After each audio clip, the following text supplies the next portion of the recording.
Welcome, friends. Once again, I welcomes you on the subject Indian Constitution. In before lecture, we have seen what is the history of Indian Constitution. જે મિત્રો history હતી આપણી જે બંધારણ આપણું બનાવવામાં આવેલું છે જે જુદા જુદા રેગ્યુલેટિંગ એક્ટ હતા જે તમે તમારી સ્ક્રીન ઉપર જોઈ શકો છો બરાબર છે regulating act 1773 pits India act 1784 chartered act 1833 chartered act 1853 છે તાજના શાસન હેઠળના કેટલાક ચાર એક્ટ હતા આ બધા વિશે આજે આપણે ડિટેલમાં ચર્ચા કરીશું અને જાણીશું કે ભારતના બંધારણની હિસ્ટ્રી શું છે બરાબર છે મિત્રો તો સૌથી પહેલાં આપણે જોઈશું ધ રેગ્યુલેટિંગ એક્ટ 1773 નિયમન ધારો 1773 મિત્રો આ ધારાની મદદથી શું કરવામાં આવે છે તો જુઓ regulating act 1773 was the first step taken by the British Parliament to control and regulate the affairs of East India Company in India. આ ધારાના કારણે ઈસ્ટ ઇન્ડિયા કંપનીએ ભારતમાં ચાલતી બધી જ એક્ટિવિટીઝ બધી જ વેપારી નીતિ ઉપર પોતાની સીધી દેખરેખ રાખી કયા એક્ટ દ્વારા રેગ્યુલેટિંગ એક્ટ 1773 બરાબર છે મિત્રો ઓકે તો ઇટ ડેઝિગ્નેટેડ આ ધારાના લીધે શું થયું it designated the governor of Bengal as the governor general of Bengal જ્યાં સુધી આ ધારો નહોતો 1600થી 1773 સુધી ત્યાં સુધી અંગ્રેજોએ સામ્રાજ્યવાદની નીતિની અંદર ફોર્ટ વિલિયમ કે જે કલકત્તા શહેરમાં આવેલો હતો ત્યાં પોતાનું શાસન સ્થાપેલું હતું 1773 સુધી ત્યાંનો ગવર્નર જ કહેવાતો હતો પરંતુ જેવો આ નિયમ લાગુ પડ્યો રેગ્યુલેટિંગ એક્ટ 1773 બંગાળાનો ગવર્નર હવે શું કહેવા લાગ્યો governor general of Bengal okay તો આ ગવર્નર જનરલ કોણ બન્યું સૌથી પહેલું the Warren Hasting became the first governor general of Bengal Warren Hastings સૌથી પહેલો બંગાળાનો ગવર્નર જનરલ બને છે under the regulating act 1773 okay next છે by this act the British government direct self entered into the Indian administration. અત્યાર સુધી British સરકાર જે ફક્ત વેપારી તરીકેની ઓળખ ધરાવતી હતી એ હવે રેગ્યુલેટિંગ એક્ટ 1773 દ્વારા શું બની ગઈ છે ભારતીય રાજ્ય વ્યવસ્થામાં સીધી અંદર પ્રવેશ પામી છે બરાબર છે મિત્રો ઓકે તો આ હતો ધ એક્ટ રેગ્યુલેટિંગ એક્ટ 1773 એને ત્રણ મુખ્ય ટોપિક છે કે આ એક પહેલું પગથિયું હતું બ્રિટિશ ગવર્મેન્ટનું કે જે ઈસ્ટ ઇન્ડિયા કંપનીના દરેક વ્યવહારને પોતાના તાબા હેઠળ કર્યા બીજા નંબરમાં આ એક designated the governor of Bengal as the governor general of Bengal અને ત્રીજું મહત્ત્વનું કાર્ય હતું કે by this act British government directly involve in the administration of the Indian politician બરાબર છે તો મિત્રો આ યાદ રાખવાનું છે હવે એના પછી જે આવે છે that is the next law the Pitt's India act 1784 okay Pitt's India Act the Britain PM Pitts the younger passed this bill in British Parliament so it is called the Pitt's India Act pit the younger નામના પ્રધાનમંત્રીએ બ્રિટનની પાર્લામેન્ટમાં આ bill pass કરેલું હતું જેના કારણે આ જે કાયદો બન્યો એનું નામ છે પિટ્સ ઇન્ડિયા એક્ટ ઓકે મિત્રો તો હવે આ પિટ્સ ઇન્ડિયા એક્ટની ડિટેલમાં ચર્ચા કરીશું આપણે કે શું કહે છે Pitt's India act It has reduced the strength of Governor General Council to 3 members. આ ધારાએ સીધું આવીને શું કર્યું છે બંગાળના ગવર્નર જનરલની કાઉન્સિલમાં 4 સભ્યો મદદ માટે હતા એ 4માંથી એક સભ્ય ઓછો કરીને 3 મેમ્બર કરે આ પિટ્સ ઇન્ડિયા ધારાની આ મુખ્ય એક ખાસિયત હતી કેમ કે અહીંનો બંગાળનો ગવર્નર જનરલ પોતાના કાબુ બહાર ના જાય એટલે એની કાઉન્સિલમાંથી સભ્યો ઘટાડ્યા એટલે કે એક ઓછું કર્યું અને કેટલા કર્યા 3 member Now, by the Act of Pitt's India, the company territories in India were called the British possession in India. આ એક્ટના કારણે જે ઈસ્ટ ઇન્ડિયા કંપનીએ પોતાના પ્રદેશો કબજે કર્યા હતા, બંગાળ, બિહાર, ઓરિસ્સા, એ હવે ઈસ્ટ ઇન્ડિયા કંપનીના ના રહ્યા, હવે કોના થઈ ગયા છે? British position on India, British અધિકૃત ભારતીય પ્રદેશ, કે બ્રિટેનના અધિકૃતમાં ગણાશે, નહીં કે ઈસ્ટ ઇન્ડિયા કંપનીના. બરાબર છે મિત્રો. આગળ શું કહે છે આ એક્ટ? તો આ એક્ટમાં શું કરવામાં આવ્યું જુઓ મિત્રો, આ ખાસ વસ્તુ છે કે it subordinate the governors of Bombay and Madras to the governor general of Bengal. Madras અને બોમ્બેના જે ગવર્નર જનરલ હતા એમને હવે કોના તાબા હેઠળ કરવામાં આવ્યા? બંગાળના ગવર્નર જનરલના. બરાબર છે. અહીંયા આ મિત્રો શું કરવામાં આવી રહ્યું છે? બ્રિટનની સત્તા વધારી અને ઈસ્ટ ઇન્ડિયા કંપનીની સત્તા ઘટાડવામાં આવી રહી છે ધીરે ધીરે. કેમ? તેઓ સામ્રાજ્યવાદની નીતિ તરફ આગળ વધતા હતા. ઓકે, તો મિત્રો આ બે જે regulating act 1773 and Pitt's India act 1784, you can make the pause during the video and write down this detail in the regulating act 1773 and Pitt's India act 1784. Okay, next જોઈએ છીએ આપણે. The next comes act is known as the chartered act 1833. જેમ જેમ વર્ષો જાય છે એમ શાસન કરવા માટે જુદા જુદા નિયમો આવી રહ્યા છે. એમાંનો હવે છે ચાર્ટર્ડ એક્ટ. ચાર્ટર્ડ એક્ટ એટલે ચાર્ટર્ડ એક રાજપત્ર, જે આપણે વ્હાઇટ શ્વેતપત્ર કહી રહ્યા છીએ, એવું જે એક ચાર્ટર્ડ એક્ટ છે. શું છે?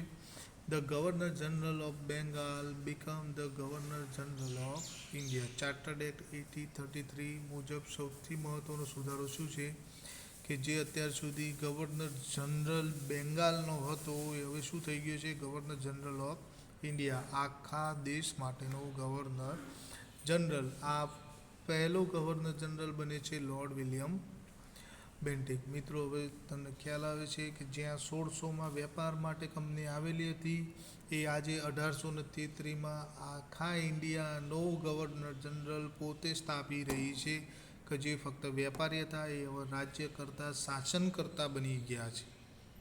અને આ બધા જુદા જુદા એક્ટ દ્વારા એ અહીંયા ભારતમાં શાસન કરી રહ્યા છે. બરાબર છે. હવે આ એક્ટ બીજું શું કહે છે મિત્રો? It was the final step toward the centralization in British India. આ એક છેલ્લું કદમ હતું કે ભાઈ આના દ્વારા એમને સ્થાપિત કરી દીધું કે ભારતમાં સંપૂર્ણ બ્રિટિશ શાસન છે. કયા એક્ટ દ્વારા? Chartered act 1833. This act ended the activities of East India Company as a commercial body and it's become a purely administrative body. હવે જે ઈસ્ટ ઇન્ડિયા કંપનીના નિયમો વેપારીના હતા એ સંપૂર્ણપણે બંધ થઈ ગયા અને આ જ વેપારી કંપની હવે શું બની ગઈ છે? The purely administrative body. Administrative એટલે વહીવટ કરતા શાખા બની ગઈ છે. બરાબર છે મિત્રો. હવે એ વેપાર નથી કરતા, શાસન કરવા લાગ્યા બાય ધ એક્ટ ઓફ 1833. તો આ એક્ટના મુખ્યત્વે 3 મહત્ત્વના ભાગ છે કે ફર્સ્ટ, ગવર્નર જનરલ બેંગાલ એ આખા ભારતનો ગવર્નર જનરલ બની ગયો છે. લોર્ડ વિલિયમ બેન્ટિક પ્રથમ હતો. બીજું, આ એક છેલ્લું ફાઇનલાઇઝેશન સ્ટેપ હતું બ્રિટિશ ઇન્ડિયા બનાવવાનું. અને આ એક્ટે શું કર્યું છે કે ભાઈ ઈસ્ટ ઇન્ડિયા કંપનીના કોમર્શિયલ બોડી સમાપ્ત કરીને એને શું બનાવી દીધી? પ્યોરલી એડમિનિસ્ટ્રેટિવ, પ્યોરલી વહીવટ કરતા શાખા બનાવી દીધી છે. બરાબર છે. તો આ તો ચાર્ટર્ડ એક્ટ 1833. નેક્સ્ટ જોઈએ ધ ચાર્ટર્ડ એક્ટ 1853. રાજપત્ર 1853માં શું કહેવાનું હતું? તો it introduce the system of open competition as a basis for the recruitment of the civil servant of company. જો મિત્રો આગળના ચાર્ટર્ડ એક્ટ 1833માં શું કહેતા હતા આપણે? તે કંપની હવે શું બની ગઈ છે? Purely administrative body. Purely administrative એટલે શાસન કરવાવાળી. એઓ પોતે શાસન કરશે તો નીચે કામ કરવાવાળા માણસોની જરૂર પડશે. એ બધા જ માણસો બ્રિટેનથી બોલાવવા પોસિબલ ન હતા. તો હવે એમને શાસનમાં ભારતીય લોકોની જરૂર પડતા એમને હવે એમની શાસન વ્યવસ્થામાં રિક્રુટમેન્ટ, સિવિલ સર્વન્ટ્સની જ રિક્રુટમેન્ટ કરવાનું ચાલુ કર્યું બાય ધ એક્ટ 1853. ક્લિયર? તો this was the last chartered under the company જે ઈસ્ટ ઇન્ડિયા કંપની હતું તેમનો આ છેલ્લામાં છેલ્લો રાજપત્ર હતો પોતાનું શાસન ચલાવવા માટેનું. કેમ? તો કે 1857માં જ્યારે વિપ્લવ થશે તો એના પછી સીધું તાજનું શાસન થશે. પછી કંપનીના નિયમો નહીં આવે, સીધા બ્રિટેનથી નિયમો આવશે જે ભારતમાં લાગુ કરવામાં આવશે. બરાબર છે મિત્રો. તો ફરીથી એકવાર નજર મારી લો કે chartered act 1833 and chartered act 1853 બંનેના મહત્ત્વના ટોપિક્સ જે છે યાદ રાખો. વિડીયો પોઝ કરતા રહો અને એ ટોપિક્સ તમારી નોટબુકમાં લખતા રહો જેના કારણે કામ આવી શકે છે. ઓકે, નેક્સ્ટ ટોપિક જોઈએ છીએ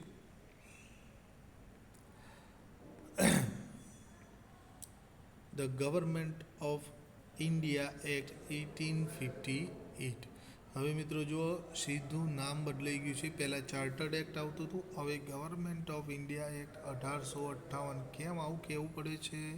કારણ કે કંપનીનું શાસન સંપૂર્ણ થયું છે. હવે તાજનું, બ્રિટિશ તાજનું શાસન આવેલું છે, જે આપણે આગળના ફર્સ્ટ લેક્ચરમાં જોયેલું હતું કે ભારતમાં બંધારણના બે ભાગ છે, એક કંપની શાસન અધિકૃત અને બીજું હતું તાજના શાસન અધિકૃત. જે બંધારણ બનાવવા માટેના બે મુખ્ય ભાગ હતા, એમાંથી હવે આ બીજો ભાગ ચાલુ થયો છે કે જે તાજના શાસન હેઠળનો છે. બીજા ભાગમાં શું છે? તાજના શાસન, એટલે કે બ્રિટેન સીધા કાયદા બનાવશે જે ભારત માટે લાગુ પડશે. તો પહેલો જ એક્ટ છે ગવર્મેન્ટ ઓફ ઇન્ડિયા એક્ટ 1858. તો આ નિયમમાં શું છે? The rule of the company was replace by the rule of crown in India. બરાબર છે મિત્રો. કંપનીનું શાસન સમાપ્ત, તાજનું શાસન શરૂ. The governor general was made the viceroy of India. હવે જે ગવર્નર જનરલ કહેવાતા હતા એને હવે શું કહીશું? Viceroy of India. સૌ પ્રથમ વાઇસરોય કોણ હતો? Lord canning was the first viceroy of India. તો મિત્રો ગવર્મેન્ટ ઓફ ઇન્ડિયા એક્ટ 1858માં મુખ્યત્વે ત્રણ બાબતો યાદ રાખવાની છે કે આ નિયમે કંપનીના શાસનને બંધ કરીને કોનું શાસન સ્થાપ્યું? ક્રાઉનનું, તાજનું. ગવર્નર જનરલ શું બની ગયો? વાઇસરોય. લોર્ડ કેનિંગ પ્રથમ વાઇસરોય. આ ત્રણ મુદ્દા છે જે તમારે યાદ રાખવાના છે ને એક્ઝામમાં લખવાના છે. વિડીયો પોઝ કરતા રહો મિત્રો, લખતા રહો, જેના કારણે તમારું મટીરિયલ પણ બની જશે.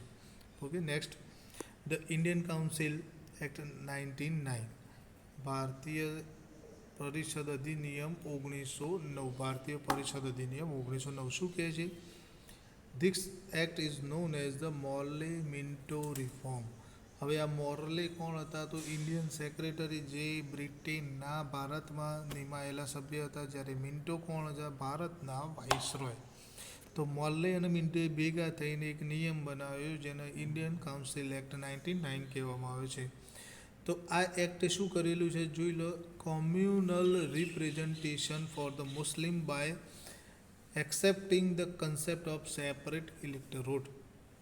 હવે જેમ જેમ મિત્રો શાસન વધારતા જાય છે, ગુલામી વધારતા જાય છે, એમ એમ આપણા દેશના લોકો એમનો વિરોધ કરવા એકઠા થઈ રહેલા હોય છે. બરાબર છે. સિપાહી યુનિટ તમારું 1857માં વિપ્લવ થયો, એના પછી ફરીથી આવો કોઈ વિપ્લવ ના થાય એટલે ભાગલા પાડોની, રાજ કરોની નીતિ મિત્રો આ એક્ટ દ્વારા મોર્લે અને મિન્ટો ઇન્ટ્રોડ્યુસ કરે છે. શું કહે છે કે ભાઈ મુસ્લિમો માટે અલગ મતદાર મંડળ સ્થાપો, જેના કારણે શું થાય? મુસ્લિમો હિન્દુની મદદ કરશે નહીં અને તેમનું શાસન કરવાનું સરળ બની જશે. તો આ એક બહુ ખરાબમાં ખરાબ એક્ટ કહી શકાય, Indian council act 1909 Morley Minto. Okay, બીજું મોર્લે મિન્ટો એક્ટમાં શું છે? The vice first time the Indian were given place in the viceroy executive council. વાઇસરોયની કારોબારી સભામાં સૌ પ્રથમવાર આ એક્ટ મુજબ ઇન્ડિયનોને સમાવેશ કરવામાં આવ્યો. સત્યેન્દ્ર પ્રસાદ સિન્હા એ પ્રથમ લો મેમ્બર હતા એક્ઝિક્યુટિવ કાઉન્સિલના. જોયું મિત્રો, આ ખરાબ એક્ટ એટલા માટે છે કે મુસ્લિમોને એક બાજુ અલગ મતદાર મંડળ આપવાની વાત ચાલી રહી છે, બીજી બાજુ ભારતીયોને વાઇસરોયમાં સ્થાન મળે છે, જેના કારણે હિન્દુ એન્ડ મુસ્લિમ બંને એકબીજાના વિરોધી બની જાય. બરાબર છે. તો આ એક્ટની મુખ્ય જોગવાઈઓ હતી કે આ એક્ટને મોર્લે મિન્ટો એક્ટ કહે છે. Indian council એક્ટને Morley Minto act કહેવામાં આવે છે. બરાબર છે. મોર્લે મિન્ટો એક્ટમાં સૌથી પહેલાં કોમ્યુનલ રિપ્રેઝન્ટેશન ફોર ધ મુસ્લિમ એટલે કે અલગ મતદાર મંડળની વાત કરવામાં આવી. સૌપ્રથમ વાઇસરોયની એક્ઝિક્યુટિવ કાઉન્સિલમાં ભારતીય સત્યેન્દ્ર પ્રસાદ સિન્હાને સ્થાન મળ્યું. આ 4 મુખ્ય ટોપિક છે જે તમારે યાદ રાખવાના રહેશે. ઓકે, આગળની વાત કરીએ. The government of India act 1999, 1919. આ એક્ટ કોને બનાવેલો હતો? તો મોન્ટેગ્યુ ચેમ્સફર્ડ. હવે ચેમ્સફર્ડ ત્યાંના વાઇસરોય હતા એ વખતના, અને મોન્ટેગ્યુ ભારતીય વજીર હતા. ઓકે, તો હવે મોન્ટેગ્યુ ચેમ્સફર્ડે શું કહેલું હતું? તો they are introduce the dual governance that is known as dyarchy દ્વિમુખી શાસન પદ્ધતિ ઇન્ટ્રોડ્યુસ કરી. કોને? મોન્ટેગ્યુ અને ચેમ્સફર્ડે. હવે ડ્યુઅલ ગવર્નન્સ કોને કહેવાય એ આપણે આગળ જોઈએ છીએ કે what is the dual governance. તો ડ્યુઅલ ગવર્નન્સમાં શું હશે? First one the executive counsellors. Executive counsellors એટલે કોણ? તો જેઓ બ્રિટિશથી સીધા નોમિનેટ થયેલા હશે. And the second one the minister. Minister કેવું? કે જેઓ ભારતીય પ્રજા દ્વારા ચૂંટાયેલા હશે. બરાબર છે મિત્રો? તો આપણે જોઈએ કે મિનિસ્ટર્સ જે છે, આ મિનિસ્ટર જે છે એમનું કામ શું છે? તો minister were responsible for the people who elected them. જે લોકોએ તેમને ચૂંટ્યા છે એમના માટે જવાબદાર. એટલે એમના કાર્યો જુઓ મિત્રો, શું કહે છે?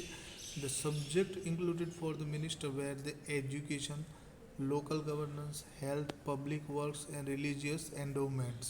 હવે એજ્યુકેશન જુઓ મિત્રો, સરકારે પ્રજાને એજ્યુકેશન આપવાનું છે, લોકલ ગવર્નન્સ કરવાનું છે, દરેકના હેલ્થનું ધ્યાન રાખવાનું છે, પબ્લિકના કાર્યો કરવાના છે, રિલિજિયસ કોઈ સામાજિક ઝઘડાઓ થાય છે તો એનું કામ પણ એમને સંભાળવાનું છે. કોને સંભાળવાનું છે? મિનિસ્ટરોને, કે જે પબ્લિક દ્વારા ચૂંટાયેલા છે. બરાબર છે? હવે બીજી બાજુ કે જે લોકો ચૂંટાયેલા નથી, આ એક્ઝિક્યુટિવ કાઉન્સિલર કે જેઓ ચૂંટાયેલા નથી, એમનું કામ શું છે મિત્રો? જોઈએ આપણે કે તેઓ શું કરશે? જોઈએ, where the executive councillor are directly nominated and responsible for collect revenue of the state.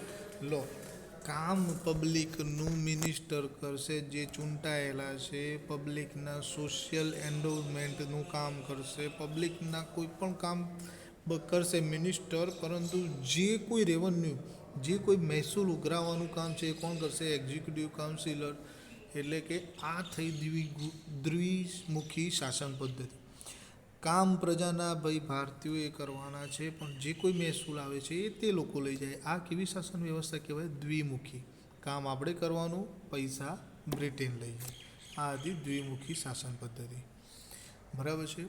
હવે નેક્સ્ટ વર્ષો વીતતા જાય છે, પબ્લિક ભેગી થતી જાય છે, પોતાની સ્વતંત્રતા માટેની વાત કરતી હોય છે. એવામાં એક મહત્ત્વનો જે સુધારો છે that is the government of India act 1935. આ એક બહુ મહત્ત્વનો ઇમ્પોર્ટન્ટ સુધારો છે 1935. By this act in India first time start the federal governance system. આ એક્ટ દ્વારા હવે એવું કહેવામાં આવ્યું કે ભારતમાં જે 562 જુદા જુદા રજવાડા હતા, જુદા જુદા રાજ્ય કરતા હતા, એ બધા એકત્રિત બનાવવામાં આવે, એટલે કે ફેડરલ ગવર્નન્સ સિસ્ટમ બનાવવામાં આવે, સંઘીય શાસન વ્યવસ્થા બનાવવામાં આવે. It introduce the bicameralism in 6 out of 11 provinces. Bicameralism એટલે કે દ્વિસંગીકરણ એટલે આપણે જેમ કહીએ છીએ કે ભાઈ વિધાનસભા, વિધાન પરિષદ, કેન્દ્રમાં લોકસભા, રાજ્યસભા. બરાબર છે? આના આપણે શું કહેવાય છે? બાયકેમેરલિઝમ. તે કેટલા પ્રાંતમાં ઇન્ટ્રોડ્યુસ કર્યું? 6 પ્રાંતમાં. 11 પ્રાંતમાંથી 6 પ્રાંતમાં દ્વિસંગીકરણની પદ્ધતિ લાગુ કરી. બરાબર છે? હવે આગળ એટ ધ સ્ટેટ લેવલ, જેમ વાત કરીએ એમ, at the state level the equivalent of the Lok Sabha is Vidhan Sabha and Rajya Sabha is the Vidhan Parishad. જેમ રાજ્યમાં વિધાન પરિષદ હોય તો કેન્દ્રમાં એ રાજ્યસભા હશે, અને સ્ટેટમાં જ્યારે વિધાનસભાની વાત કરતા હશો તો એ કેન્દ્રમાં લોકસભાની વાર્તા થશે. આ મુજબની બાયકેમેરલિઝમ દ્વિસંગીકરણની પદ્ધતિ લાગુ કરી. કયા એક્ટમાં? 1935. ઓકે, આગળ શું કહે છે? In the Act of 1935, the Federal Railway Authority was set up for the control Indian railway. હવે જે એક રેલવે જે બ્રિટનના લોકોએ લાવ્યા હતા એમના માટે વાપરતા હતા એની જગ્યાએ ભારતીય ઓથોરિટીમાં મૂકવામાં આવી કે લોકોની સગવડ માટે હવે એ રેલવે વાપરવામાં આવશે. The reserve bank of India was establish by this act. The government of India act 1935 also establish the reserve bank of India. ભારતની રિઝર્વ બેંકની સ્થાપના આ એક્ટ મુજબ થઈ હતી. બરાબર છે. તો this act 1935 was a milestone in the development of responsible constitution for the independence India. સ્વતંત્ર ભારત માટે પોતાનું બંધારણ બનાવવા માટેનો એક આ માઇલસ્ટોન હતો 1935 એક્ટ. બરાબર, જેના કારણે this act was replaced by the constitution of India after independence. આ એક્ટે જ ભારતનું બંધારણ કેવી રીતે બનાવવાનું કે આ માઇલસ્ટોન જરૂરી છે એ સમજાવેલું હતું. તો ભારતની આઝાદી બાદ આ એક્ટની જગ્યાએ ભારતનું બંધારણ બન્યું. બરાબર છે મિત્રો, ખાસ યાદ રાખજો, આઝાદ ભારતનું બંધારણ જે બનાવેલું છે મિત્રો એમાંથી 2/3 ભાગ, ભારતના બંધારણનો 2/3 ભાગ ફક્ત આ એક્ટ મુજબ બનાવવામાં આવેલ છે. એટલે મિત્રો આ એક્ટ ખૂબ જ અગત્યનો છે, ખૂબ જ મહત્ત્વનો છે. યાદ રાખો, જરાક જુઓ અને તમારે વિડીયો પોઝ કરીને નોટબુકમાં રાઇટ ડાઉન કરતા રહેજો. બરાબર છે. ઓકે, તો નેક્સ્ટ જોઈએ છે the last act of history of Indian Constitution, the Indian Independence Act 1947. ભારતીય સ્વતંત્રતા ધારો 1947. જ્યારે 1947નું વર્ષ હતું ત્યારે ભારતના વાઇસરોય હતા લોર્ડ માઉન્ટ બેટન. હવે લોર્ડ માઉન્ટ બેટને ઇન્ડિયા છોડવાની વાત કરવા માટે વાત કરેલી હતી અને એમને આઝાદ ભારતના પ્રથમ ગવર્નર જનરલ બનાવવામાં આવેલા હતા. બરાબર છે. Jawaharlal Nehru was sworn as the first prime minister of India. Indian independence act મુજબ જવાહરલાલ નહેરુ ભારતના પ્રથમ પ્રધાનમંત્રી બન્યા હતા. એ જ એક્ટ મુજબ Mohammad Ali Jinnah become the first governor general of Pakistan. Bharat અને પાકિસ્તાનના ભાગલા પણ કયા એક્ટના લીધે થયા છે મિત્રો? Indian independence act 1947.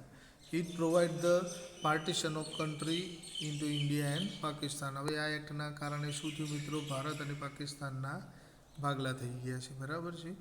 તો this act ended the British rule and declared the India as a independent and sovereign state from the August 15, 1947. હવે 15 ઓગસ્ટ 1947થી ભારત પોતાની સાર્વભૌમત્વ માટે જવાબદાર રહેશે. બરાબર છે. તો આ તો ચાર્ટર્ડ ઇન્ડિયન ઇન્ડિપેન્ડન્સ એક્ટ 1947, જે એક્ટના કારણે માઉન્ટ બેટન પ્રથમ ગવર્નર જનરલ ભારતના બન્યા હતા, જવાહરલાલ નહેરુ પ્રથમ પ્રધાનમંત્રી બન્યા, મોહમ્મદ અલી જીના પાકિસ્તાનના ગવર્નર જનરલ બન્યા. આ નિયમના કારણે ભારત પાકિસ્તાનના ભાગલા થયા હતા. આટલા ટોપિક મિત્રો યાદ રાખવાના છે આ એક્ટ માટે. તમે વિડીયો પોઝ કરતા રહો અને લખતા રહો.